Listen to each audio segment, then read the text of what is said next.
से एक power series दे रखी है और इस पावर सीरीज के रिलेवेंट ऑप्शंस भी दे रखे थे। ये गेट 2022 में पूछा गया था, लेकिन इसके रिलेवेंट ऑप्शंस क्या थे कि कन्वर्स करेगा, डाइवर्स करेगा, किस एक्स की वैल्यूज के लिए, एक तरह से हमें इसका बताना है आंसर। तो इसमें सिंपल है कि अगर मैं मोड ए एन लिखता हूँ तो वो क्या हो जाएगा, 1/4 n log n, मैं उसको इस तरह से लिख सकता हूँ। अब मैं इसमें रेशियो टेस्ट अप्लाई कर देता हूँ। रेशियो टेस्ट के according limit n tends to infinity mod of A N upon A N plus 1 मुझे चेक करना होगा।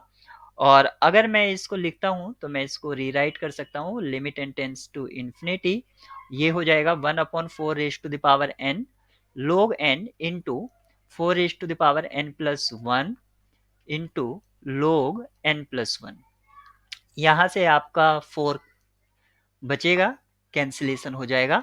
और अगर मैं इसमें अब लिमिट पुट करता हूँ तो 4 तो आउटसाइड आ जाएगा और जो मेरा फॉर्म होगा वो इन्फिनिटी बाय इन्फिनिटी फॉर्म हो जाएगा। इसका मतलब है अब मुझे इसमें एल हॉपिटल रूल का यूज करना होगा। तो मैं इसको लिख सकता हूँ 4 times limit n tends to infinity, numerator में है log n प्लस 1, उसका डेरिवेटिव हो जाएगा 1/n+1 डिवाइडेड बाय 1/n। और जब मैं इसकी लिमिट फाइंड आउट करूंगा तो मैं इसको लिख सकता हूँ limit n tends to infinity. Suppose करो 1 यानी कि 1/n मैंने कॉमन ले लिया तो ये हो जाएगा 1/1 प्लस ये हो जाएगा, और डिनोमिनेटर में भी है, ये कैंसिल आउट हो गया इस तरह से। इसकी लिमिट 4 आ गई है। तो हमें ये पता चल गया है कि ये जो पावर सीरीज है ये कन्वर्स करेगी जब मोड एक्स आपका लेस देन 4 होगा, और डाइवर्स करेगी जब मोड एक्स ग्रेटर देन 4 होगा। लेकिन उस केस में क्या होगा जब मोड x इक्वल्स टू 4 होगा, यानी कि x की दो पॉसिबल वैल्यू हैं, x इक्वल्स टू 4 और x इक्वल्स टू -4। 4 के लिए हमें इसको इन्वेस्टिगेट करना होगा। तो सबसे पहले मैं x इक्वल्स टू 4 के लिए इसको इन्वेस्टिगेट करता हूँ, x इक्वल्स टू 4।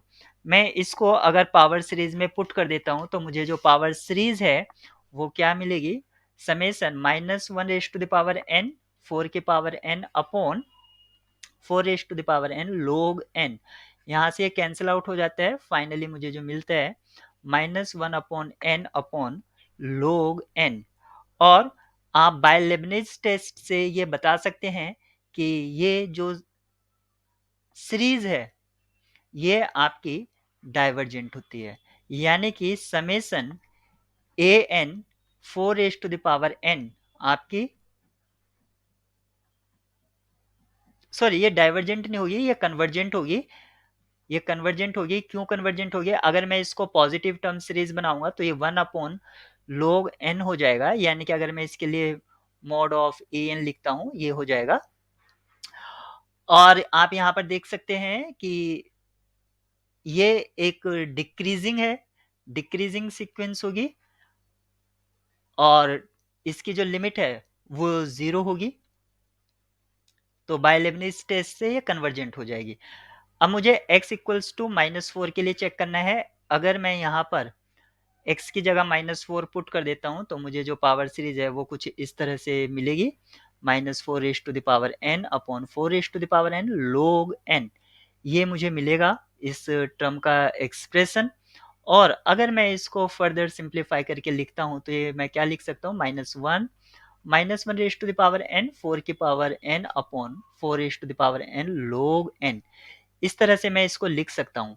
अब 4 के पावर n से ये कैंसिल आउट हो जाएगा, मुझे जो सीरीज मिलेगी रिजल्टेंट वो मिलेगी, क्योंकि -1 के पावर एवन हो जाएगी 1/log n। और हम जानते हैं 1/n जो है वो लेस देन होता है log n से।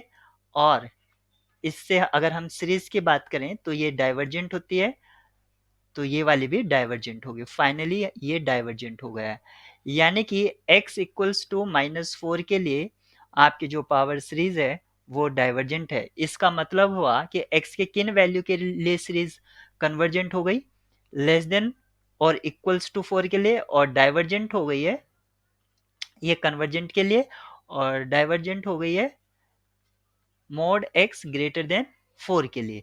तो इस तरह से हमने इस प्रॉब्लम को सॉल्व किया।